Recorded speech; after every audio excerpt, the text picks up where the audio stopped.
আগে আওয়ামী লীগ 500 নিত, এখন বিএনপি 1000 নিচ্ছে এবং অলরেডি তারা যখন ওপেন চাঁদাবাজি করে আমরা অসংখ্যবার চাঁদাবাজদেরকে এই এলাকাবাসী মিলে আমরা ধরি এবং ধরে বিএনপির যে কেন্দ্রীয় নেতারা তাদেরকে বিষয়গুলো আমরা অব্যাহত করে জানাই যে আপনাদের নাম দিয়ে সরাসরি চাঁদাবাজি করে।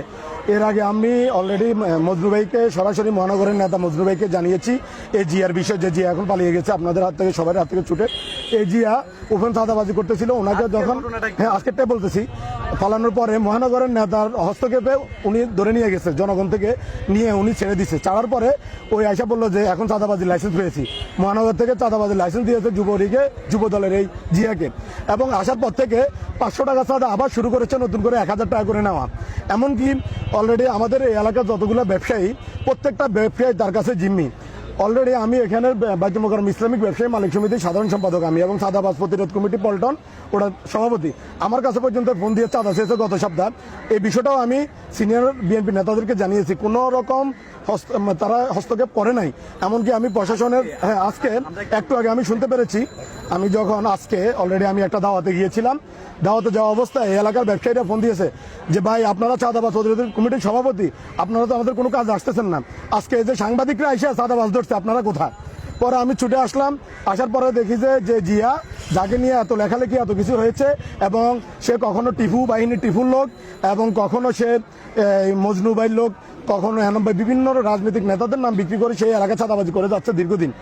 আমি গত সপ্তাহের ঘটনা, আপনাদের অনেক সাংবাদিকরা গত সপ্তাহ আসছিল, তখন তারা একটা ব্যাখ্যা দিয়েছে যে এই এলাকা সিটি কর্পোরেশনে থেকে তারা ইজারা আনছে, ইজারের জন্য তারা 1000 টাকা করে চাঁদা উঠাচ্ছে। আমি জানি না কোন দেশের চাঁদাবাজির জন্য সিটি কর্পোরেশন ইজারা দেয়, এটা আমার জানা নাই। এটা আপনারা আশা করি সিটি কর্পোরেশন থেকে জেনে নেবেন কিসের ভিত্তিতে চাঁদাবাজি করার ইজারা দিয়েছে, এটা আমার জানা নাই। আমি জানি যে 48টা গাড়ি পার্কিং এর ইজারা দেওয়া হয়েছে, এবং আমার মুসল্লিরা, আমি এই বাইতুল মোকাররম মুসল্লি কমিটির সিনিয়র সেক্রেটারি, এই জায়গার মধ্যে আমার মুসল্লিরা গাড়ি রাখতে পারে না এই গায়ে, অথচ দেখেন এখান থেকে কিন্তু ঠিকই চাঁদা আদায় হচ্ছে। শুধু এই জায়গাটা না, এ পুরো অঞ্চলে তারা চাঁদাবাজি করে যাচ্ছে।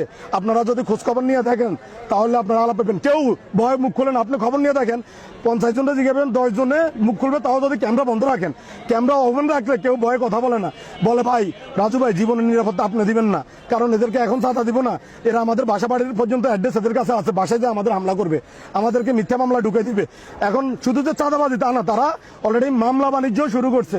বিভিন্ন রকম অসহায় যারা আছেন এখানে ব্যবসায়ী, তাদেরকে আওয়ামী লীগ বানাচ্ছে, কাউকে যুবলীগ বানাচ্ছে, বিভিন্ন লীগ বানাইয়া এদেরকে মামলার একটা লিস্ট আনিয়ে দেখায়, এই যে দেখ তোর নামে লিস্ট হয়েছে, লিস্টে থেকে নাম কাটা 1 লাখ টাকা দে, এরকম করে এরাই অপকর্মগুলো চালাই যাচ্ছে।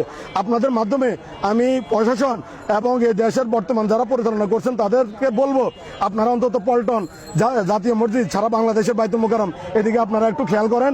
আশা করি এই এলাকাটাকে পবিত্র করা প্রয়োজন। বাইতুল মোকাররম পবিত্র এলাকা অপবিত্র হয়ে আছে চাঁদাবাজদের জন্য। আমি অলরেডি